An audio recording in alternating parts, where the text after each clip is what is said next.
this could go a lot of different ways. But one of the things that I was thinking of was something that has really helped me over the years. And a lot of people get this straight. Sorry, guys. I know you're getting sick watching this on Instagram, but my holder won't stay.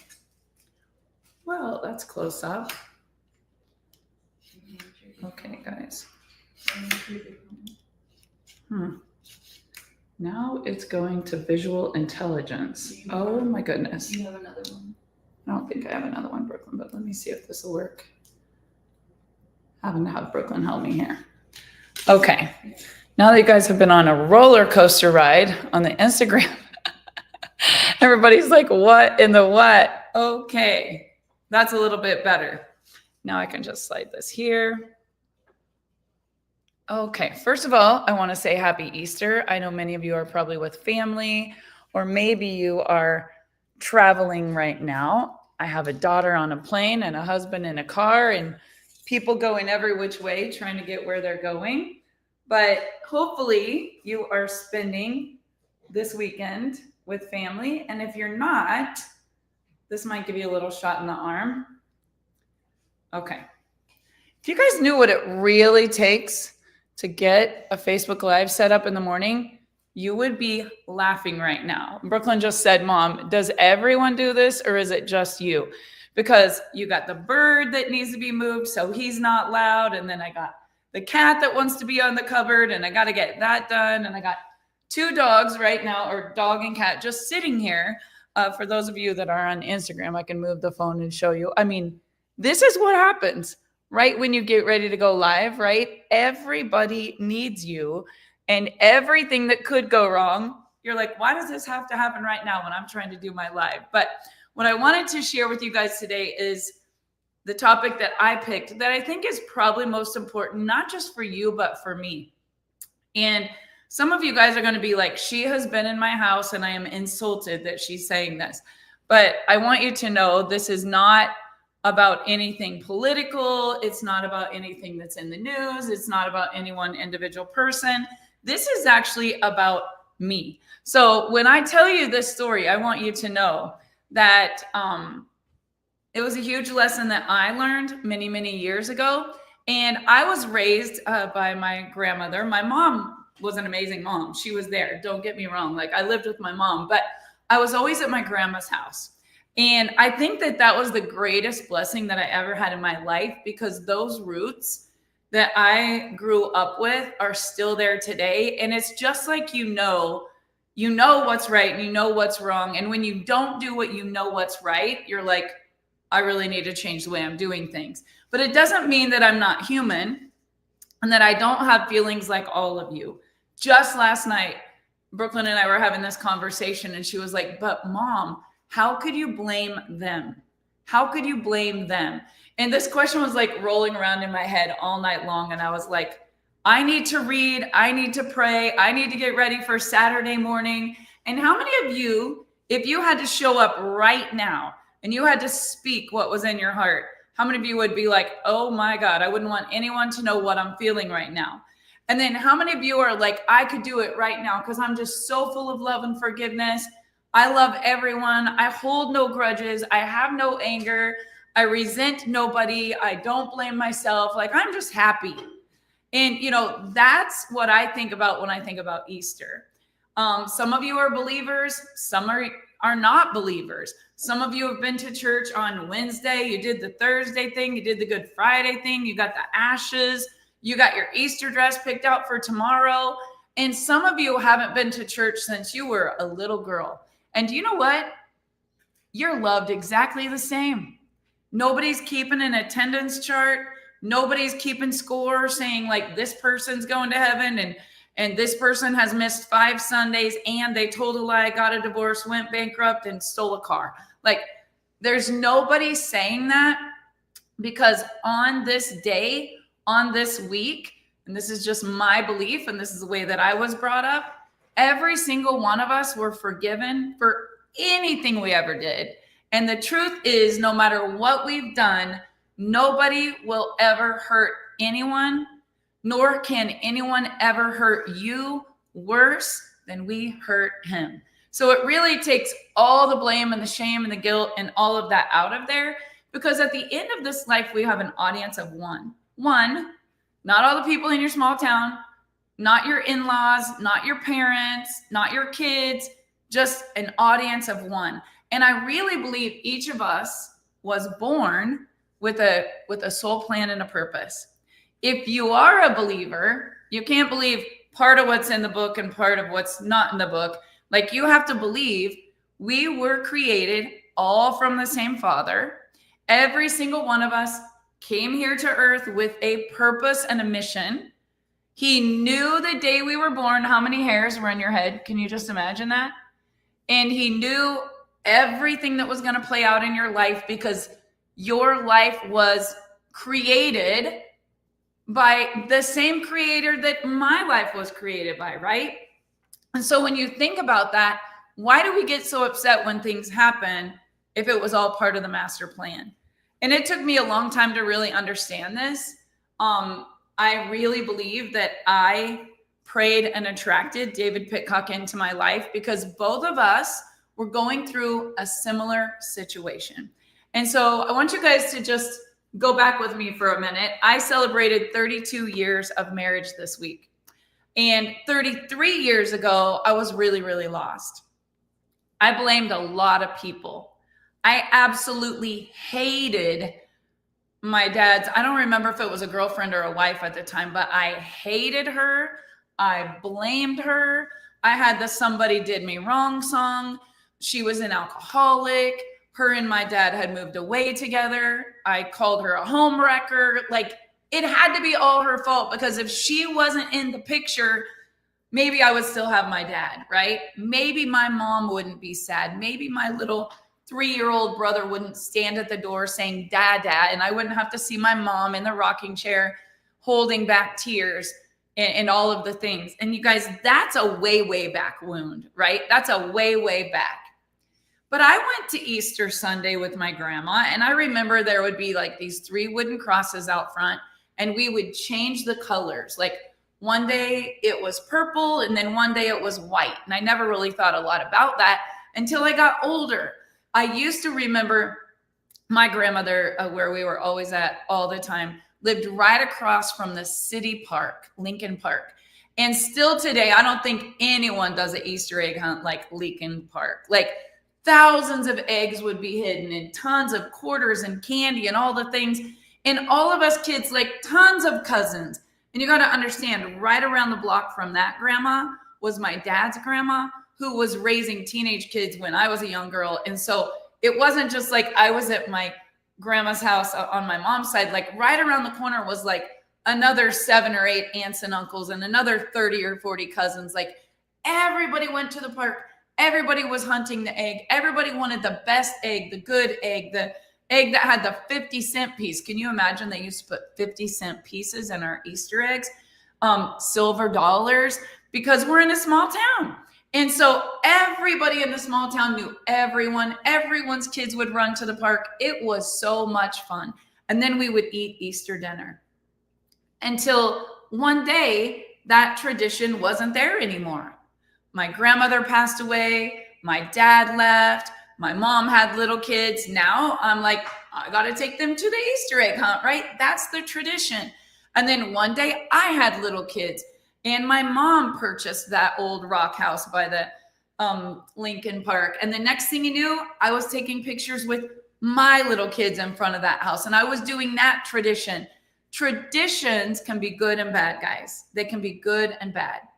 But what I want you to know is that no matter what happens, Easter, this holiday, is all about a resurrection and forgiveness and everything being wiped clean. Everything being just clean, wiped clean.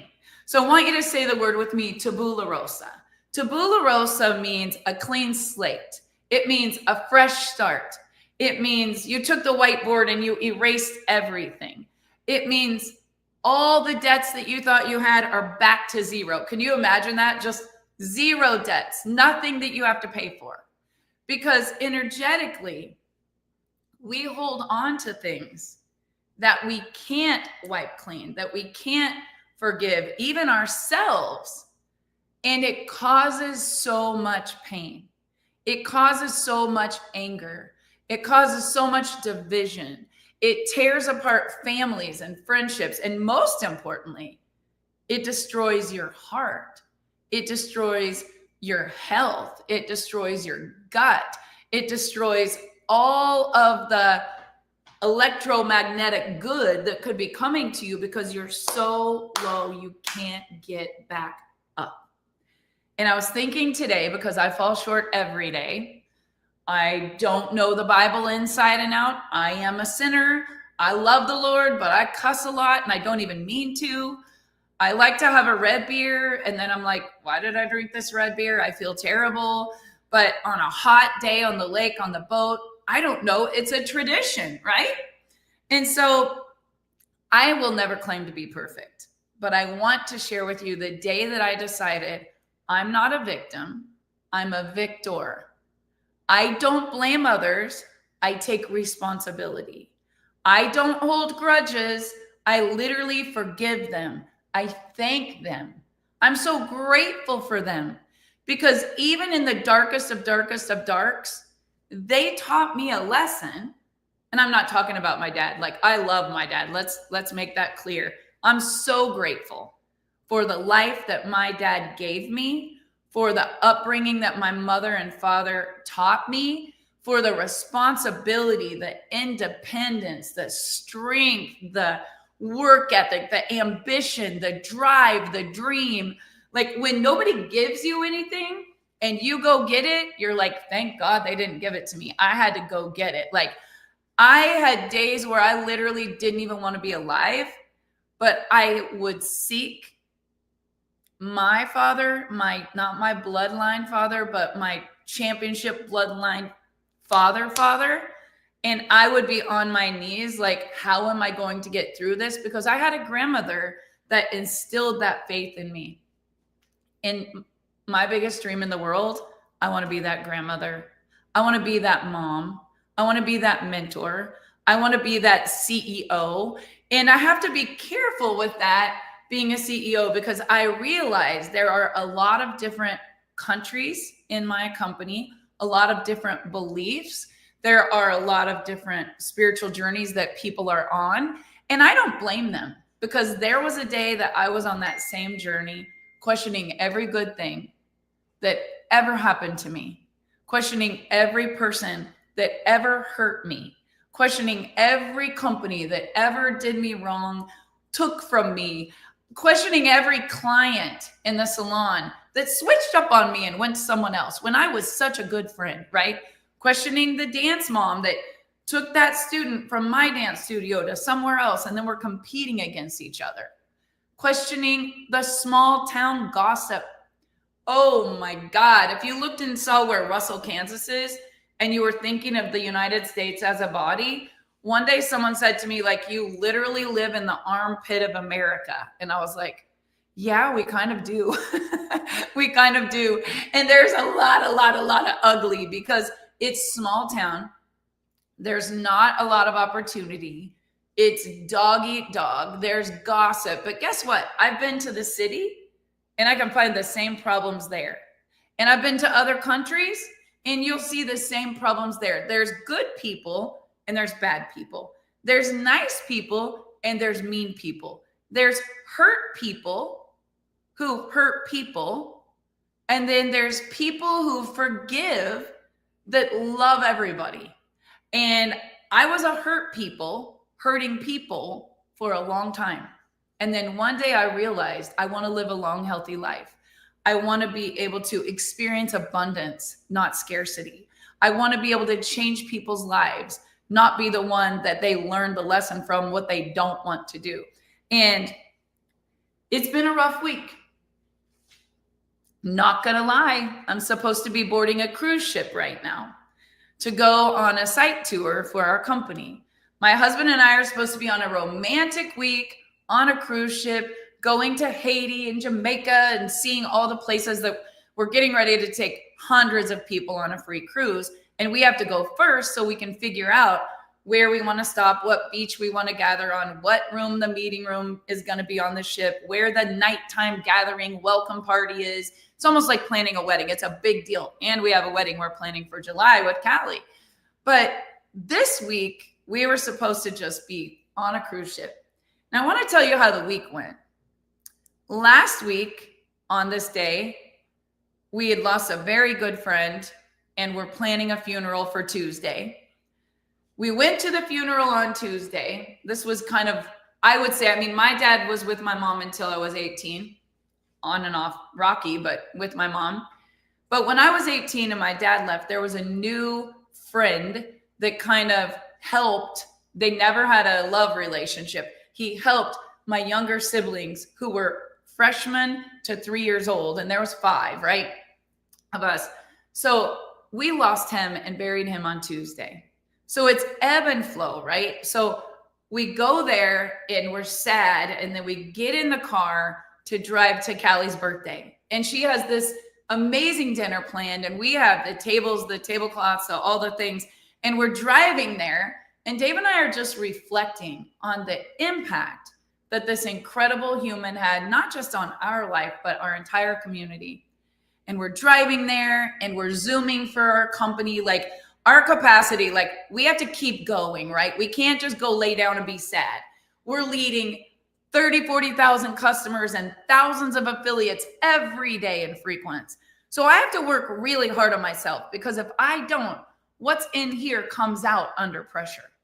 So like nobody wants to follow a leader that doesn't know where they're going. And nobody wants to follow a leader that's not setting a great example.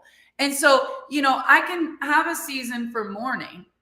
I can have a season for happiness. I can have a season where maybe I need to rest, but there also has to be a season where there's no rest, right? It's ebb and flow in life. And as we were driving, I was thinking, I hope my love for this man that we just lost and the Facebook post and everything that I made would never hurt my dad, because I love my dad and I forgive my dad, and my dad is my dad. This other guy was a man that stepped up when my mom and dad were no longer together to just be there for my siblings. Like for my little sister, Lori, I felt like I was watching her lose her dad, and it was so hard. But I was thinking about forgiveness, and I was thinking, thank God I forgave my dad, because it gives me a completely different perspective. Now that I am raising adult children, now that I have had businesses and the pressure and all the things, Brooklyn and I were talking yesterday, and she was like, you know, your dad had a lot of trauma. She said, if you were your dad, what would you have done?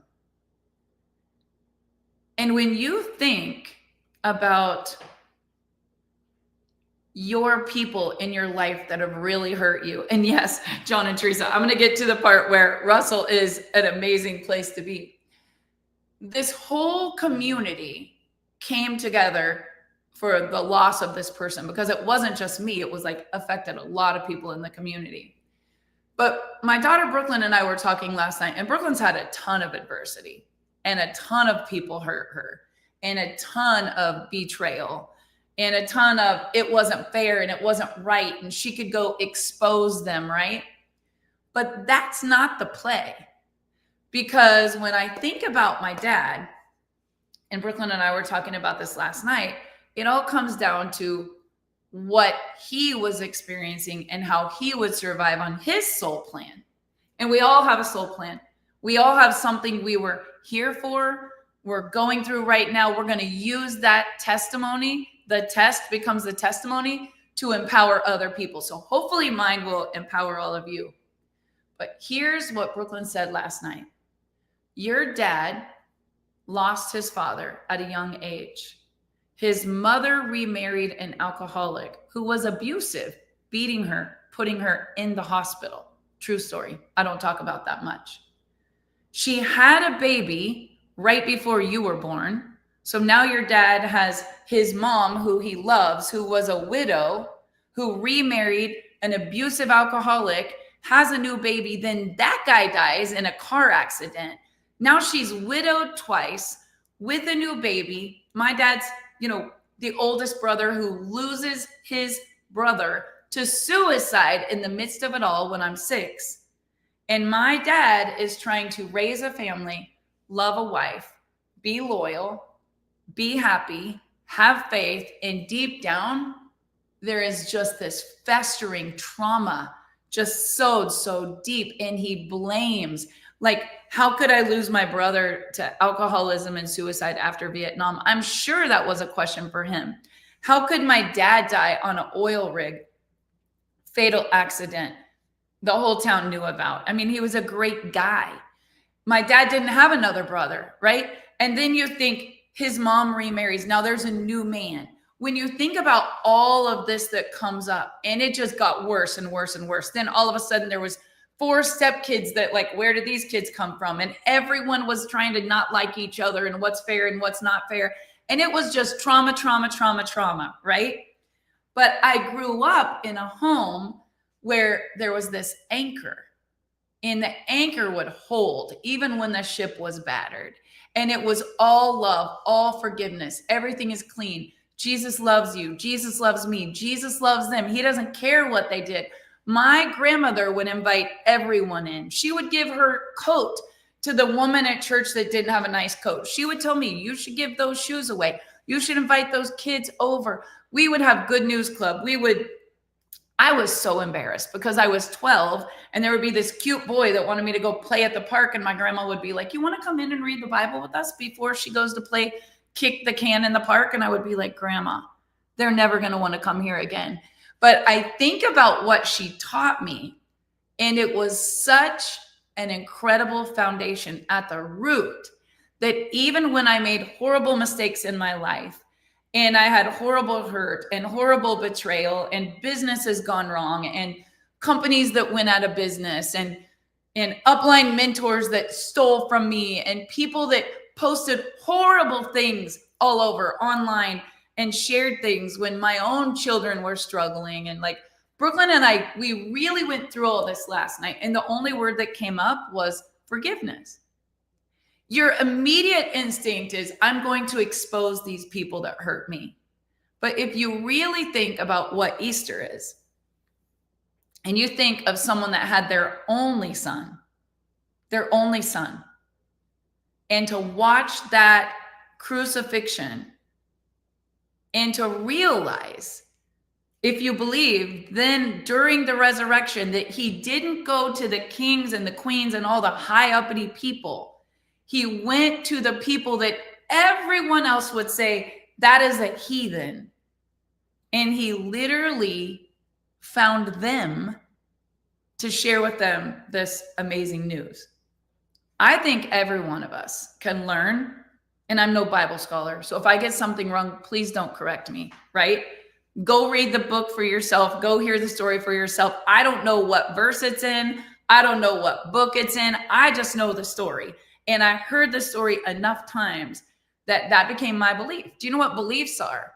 It's evidence stacked on top of each other over and over and over and over again that it is true.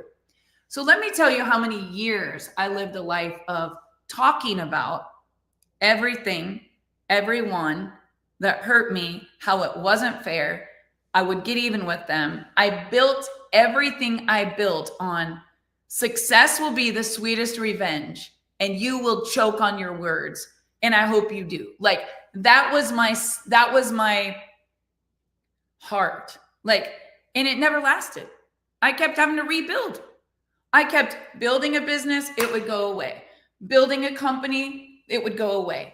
Starting a store, something would happen. Like, how many times do you want to learn the lesson before you're like, I surrender? Like, I surrender, right? So at this point in my life, I think after burying Dave's mom, there was a major shift. After the battle with my daughter, with Brooklyn, and her overdose and her living, there was a shift. But on Wednesday night at Callie's birthday, we're driving there, we get there. Let me get back to this story. Dave's helping me set up the tables, then he's not. And I'm like, where are you? And during her birthday, his mom's sister passes away. And this really should be a tribute to her. Her name is Judy Knipp.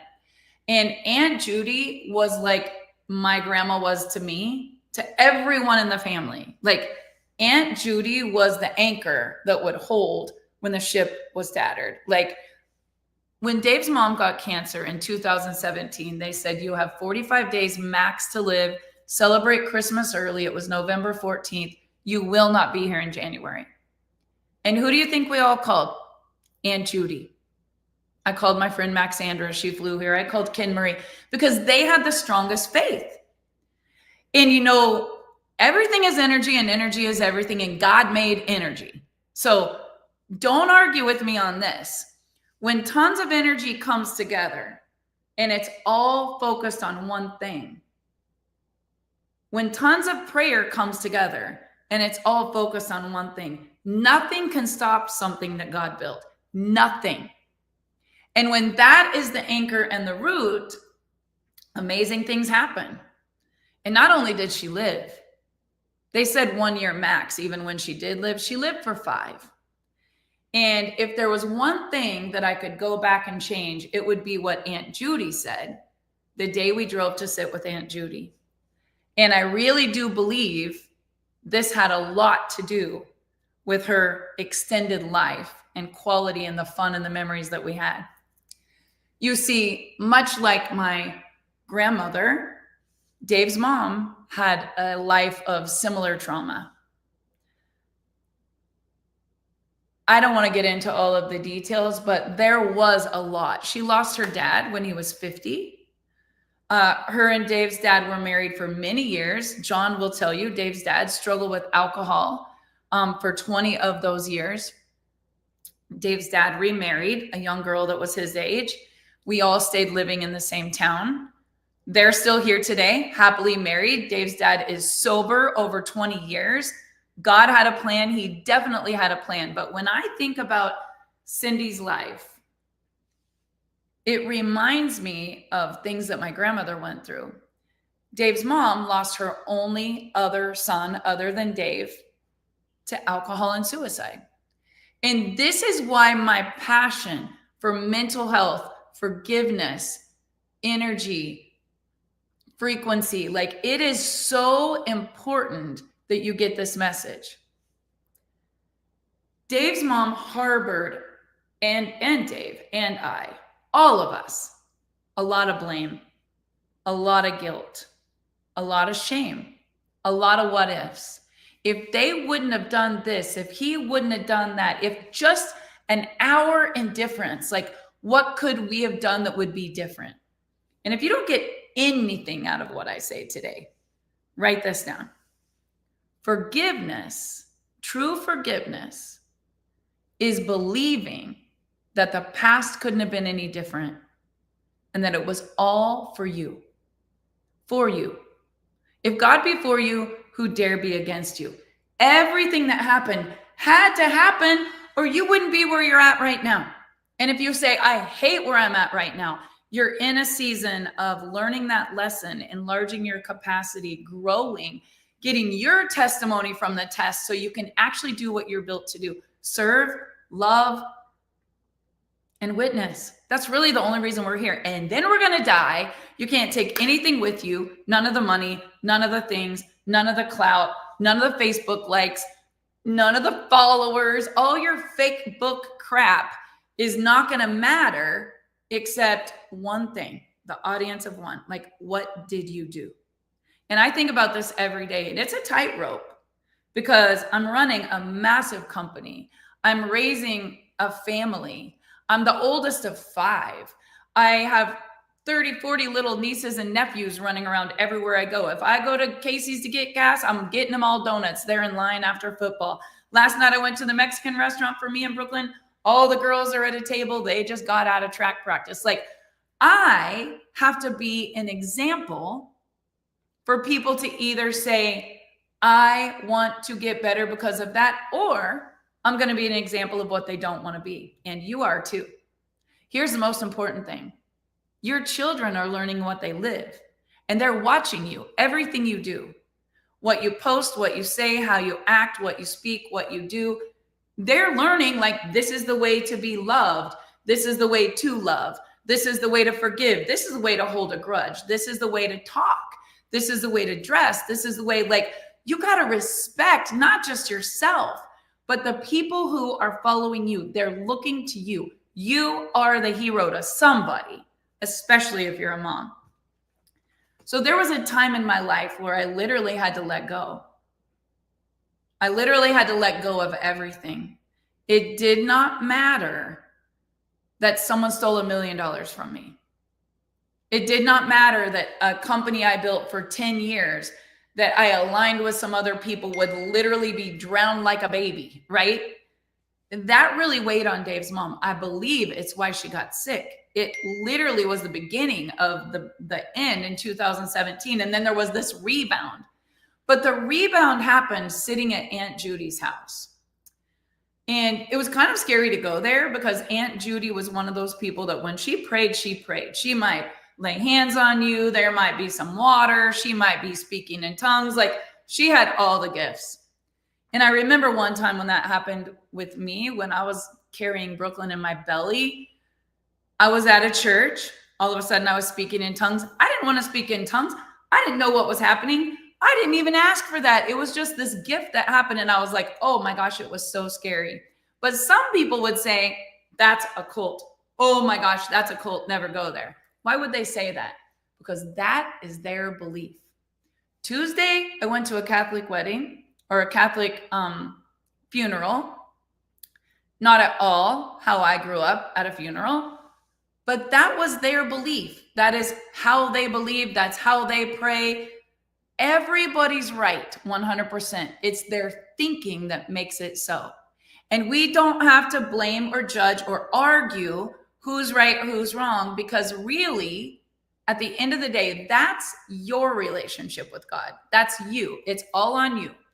And I was brought up that I could go in my closet and I could pray and God would hear my prayer, whether I was attending or not.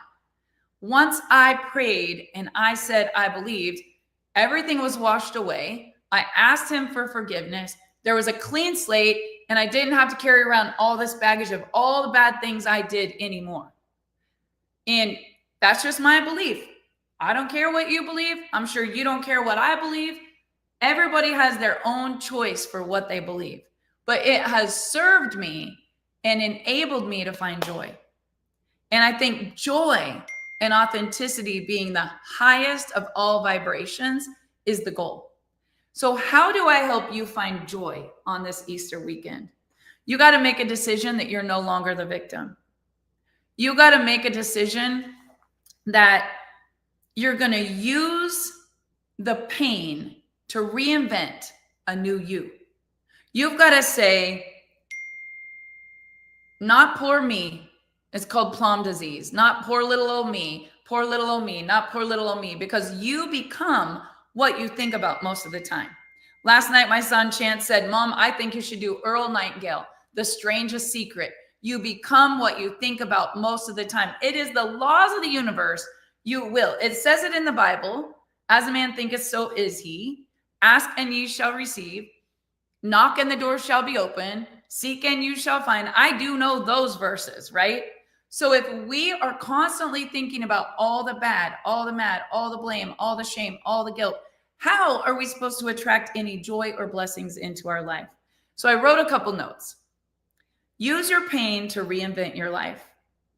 Release it. Not forgiving someone and holding on to the pain is only causing you a lower vibration, less abundance, no joy.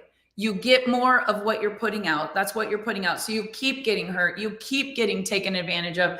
You keep getting betrayed. You keep being broke. You can't attract all the good and all the blessings when you're holding on to all the bad. So not forgiving is me holding on to all the pain. When you're able to look at people, the person that hurt you the most, that stole from you, lied to you, gave your daughter the drug that got her addicted, did something that she ended up in jail, stole your husband from you and went and got married, like all the things. Maybe you married and the ex hates you and they hurt you all the time. I can't even imagine that. Sharing children with someone else that's not their parent. Like, I don't know what all of you are going through, but I see people going through it, and I see the pain, and I see the agony and the resentment. And all I can tell you is this: your pain is your pain. I haven't experienced it, but I have had a lot myself. And what I've learned is when you can look at people with passion and say, thank you. Thank you for coming into my life.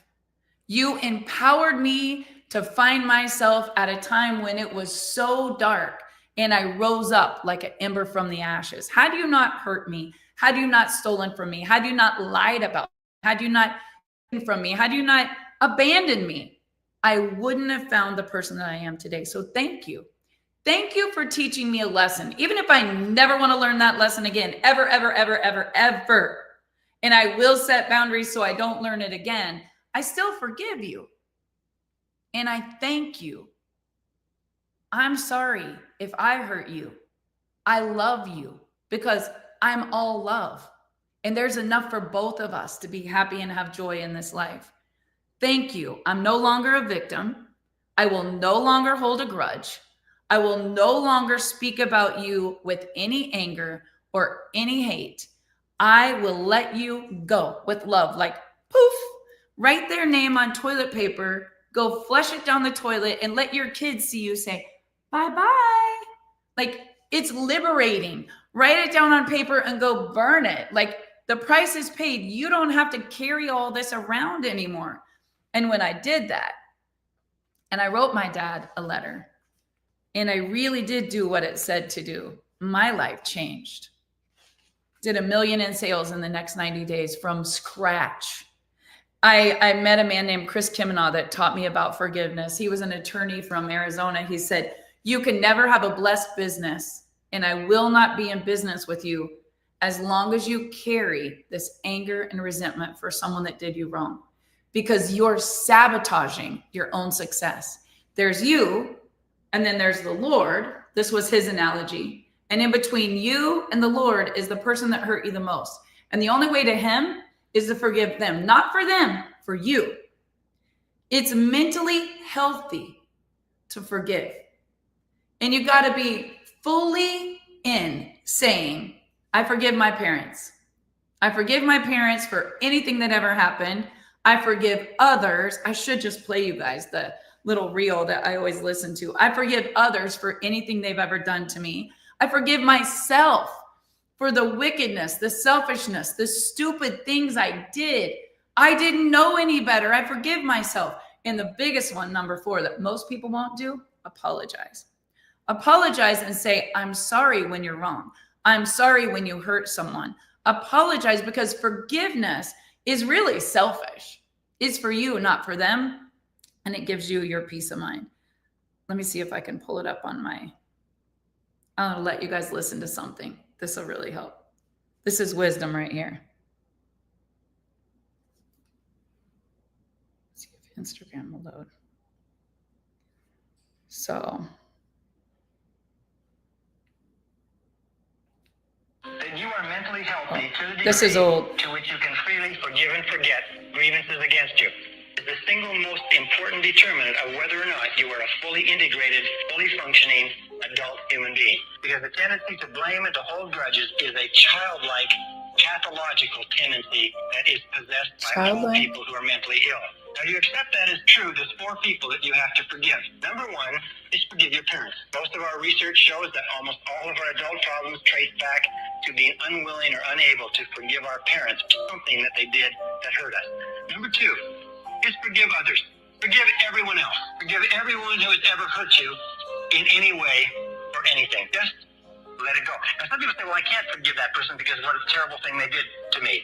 Remember this, that forgiveness is perfectly selfish. Forgiveness has nothing whatever to do with the other person. It has only to do with your peace of mind and with your assuring your own mental integrity. Number 3, forgive yourself. Forgive yourself for every wicked, senseless, brainless, foolish, stupid thing you ever did. And finally, the last part of this is if you have done something to hurt someone else, go and apologize.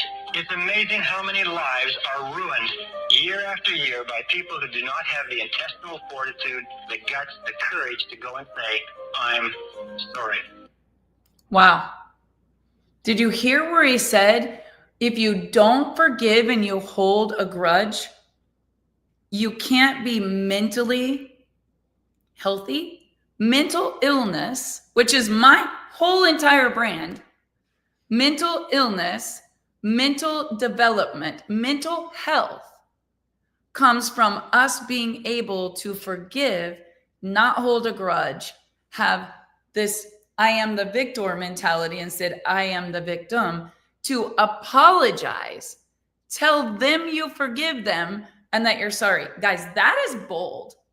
But I can honestly say, I do not know of one person that I have a beef with.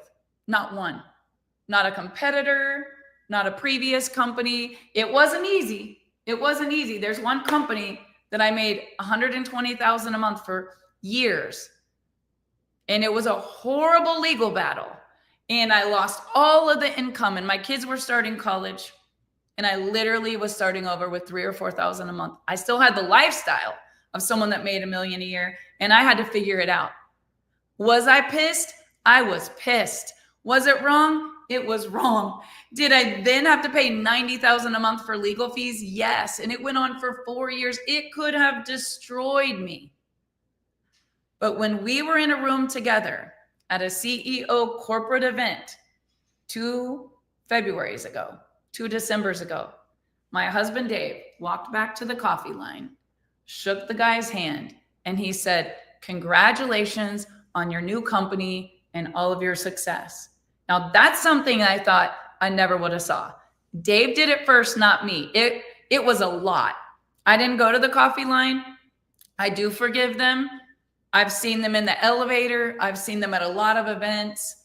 Here's what I have to look at. Exposing someone for everything they did is something that I definitely could do. But moving forward to my future and letting go of that past, it took a minute. I mean, I had to grieve. I was mad for years. It took a minute, but the minute that I let it go and I said, this is what had to happen in order to move the needle from there to here. This is the lesson that I learned that I never, ever, ever want anyone else to have to experience in the field. This is the CEO that I want to be, so that I know people don't have to start over like I had to start over. This is the kind of mom that I want to be, so that my kids can live a mentally healthy life and let go no matter who hurts them or what happened. I have to be the one to set the example. And I'm encouraging you today, even if you don't make it to church on Easter, even if you don't have family, even if you feel really, really low and mad and sad and depressed. I mean, we've had 3 losses in 30 days and 2 funerals. And I think about this, and what keeps ringing in my head is like, life is too short to be mad. Life is way too short to be sad. Nobody knows when it's going to be their last day. And at the end of your life, my favorite pastor ever retired years ago, but one day Pastor Kyle said to me, at the end of this life, you're going to have an audience of one, and this is the question you have to answer. What did you do with the time I blessed you with? What did you do with the talents that I gave you? Where did you put your treasures?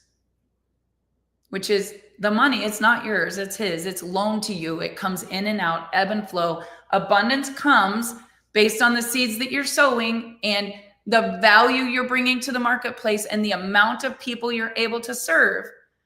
So how do you do that better? And then lastly is like, how do you witness about what he has done in your life? I don't care what church you go to. I think we would all agree that mankind, human beings, every color, every race, every country, every political party, we're all brothers and sisters. And honestly, everybody's doing the best they can with what they have. Everyone's trying to survive, take care of their family, whether they're in your company or not, whether they're at your church or not, whether they married a woman or a man, whether they speak a certain language, whether they're from your country or not. As a parent, as a father of all the people in the world, I think you love them just the same, whether they're good or bad, whether there's amazingness in them or tons of evil. Every single one of us is forgiven. All we have to do is ask. And the reality is most of us won't forgive ourselves, just like we won't forgive other people. So we have this ball and chain on our leg forever, stopping us from all the greatness, from all the joy. You won't be authentic because you're so ashamed. You won't share and witness because you don't want anyone to know. You're so afraid of being judged. I am going to put it all out here. I was an all-out little heathen when I was a little girl. Once my grandma died, I was 12. I was like, Baptist grandma is gone. Now I'm going to do all the bad things. But it still came back to the root. Like, I knew what was good, and I knew what it said. I knew all the promises that she had taught me. And I also knew all I had to do was ask, and I would have a clean slate. And I have to do that every single day. Like, Father, forgive me for all the sins that I've committed today. Help me to be a better person. Bring me to the right people. Help me to be an example and a light, giving you all the glory and staying so humble and knowing that as long as I harbor hate, resentment, any greed, any envy, any grudge, you cannot let the blessings flow to me, because there's you and there's him and there's whatever that thing is in between. And it took me, I'm a lot more mature today than I was 10 years ago. And man, have I learned a lot.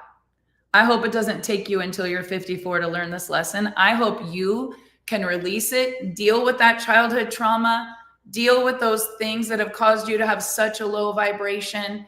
You got to feel the emotion. The bottle isn't going to take it away. Work isn't going to take it away. A drug isn't going to take it away. Sex isn't going to take it away. Money will not take it away. Money will only amplify the bad that was already there. You'll just be rich and depressed instead of broke and depressed. There's only one thing that will quench that thirst.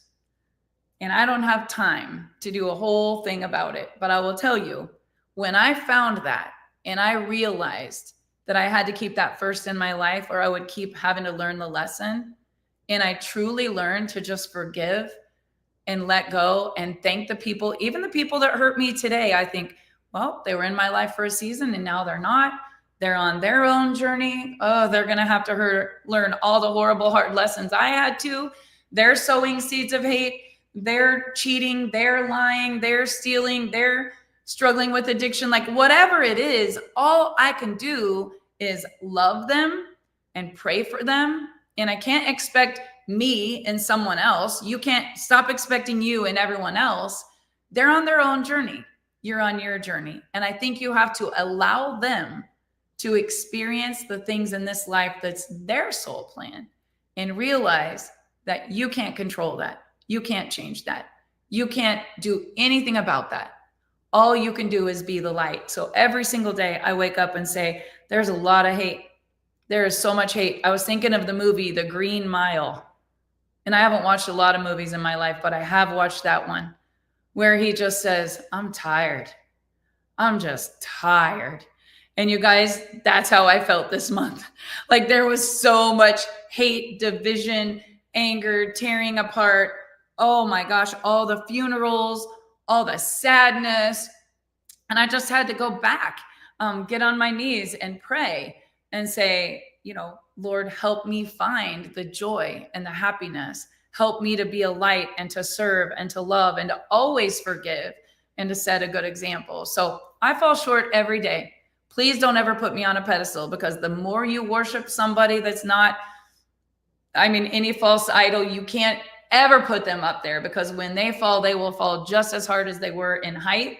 And I think all of us need to remember to be humble and quit chasing the facade that is so fake and glorified, and quit talking about what a victim we are and blaming everyone else for all the bad things, and just step into that pain, feel that emotion, and say, thank you, Lord, for this experience. Write the letter, send the text, make the phone call. I love you. I forgive you. I'm sorry. Maybe I didn't know what you were going through. Don't forgive them for them. Do it for you so you can level up, because I'm telling you, the Lord wants to bless your life in ways you've never even dreamt, and you're this close to the breakthrough. But think about what is that one thing between here and there that you need to release and let go, and do it. Do it today. The sooner you do it, the better you're going to feel. And I hope all of you have an amazing Easter weekend. And just remember, a lot happened in 3 days. And sometimes there's a plot twist. The narrative can change and everything good can happen for you. My favorite verse, Jeremiah 29:11, is, I know the plans I have for you, not to harm you, not to hurt you. Think about that.